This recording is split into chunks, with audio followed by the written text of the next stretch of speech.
Hey guys, today I've got a Maytag Bravos HE washer, and I've got it set on its deep water wash cycle. Lots of other settings you can do here, but I just went ahead and went medium. Got about a medium size load in there. Got some jackets, shirts, towels, that kind of thing.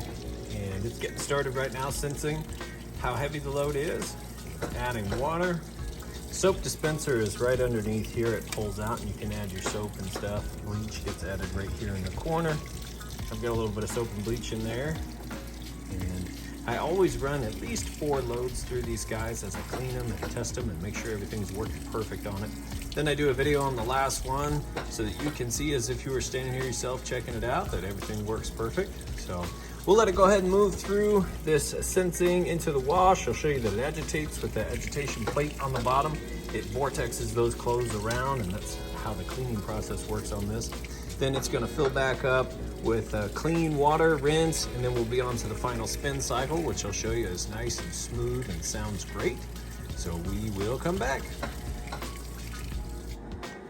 Okay, pretty sure we're done adding water now. Got just about full submersion on those clothes.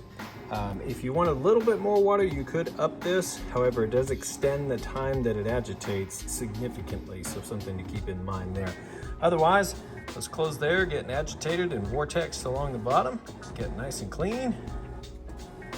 And it's gonna go ahead and do this for a while. It'll drain out, fill back up once, I believe, through the wash cycle, and then we'll be on to the rinse cycle. Okay, it is now moving into, well, I should say out of the wash cycle into the rinse cycle. It's draining all the water out.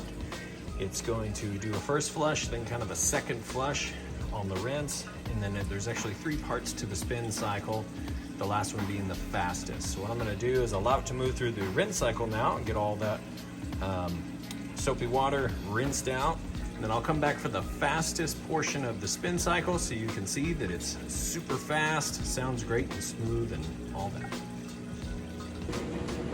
All right guys, final spin. It's got the drain on, extracting the max amount of water out of these clothes as possible. It's gonna spin like this 3 times, and then it'll be finished up. And from here, I'll take those clothes out when it's all done, move them over, and show you the electric dryer we're gonna pair up with this washer.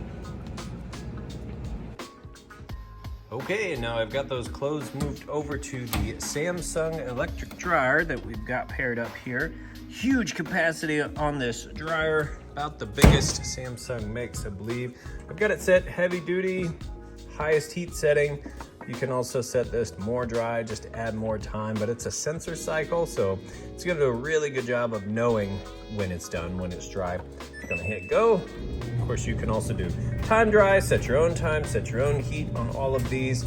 You've got delicates, and then we also have a steam option for steam cycles, which is great for taking items that maybe are wrinkly, toss them in and hitting it on refresh, wrinkle away. Or, you know, if you're in the medical field and you have scrubs, something like that, and you really want to make sure that those get sanitized, that's an excellent option there.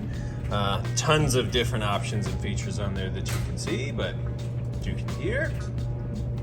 Sounds great. Nice smooth operation. And I'm going to show you that it is in fact heating like it's supposed to. So right in between those 2 red dots there, it's going to take a surface temperature measurement. So it's about 79 degrees on the top of this dryer. If I point it on the floor here, you'll see temperature drops. So we'll go ahead and open this up and I'll shoot that right inside the heating element tube. You see plenty of heat coming out of that tube there. That in turn is going to heat the inside of your dryer up anywhere from about 95 up to 195. Just depends on how high you've got the heat kicked on. Got a lint trap here, which make sure you clean out after every load. Nice bright light in there. So we'll go ahead and hit start, let it start back up. I'll go ahead and let that finish up and get this listed up for sale. If you have any questions, feel free to reach out. I do appreciate you taking the time to watch my video. Thanks, you guys have a great day.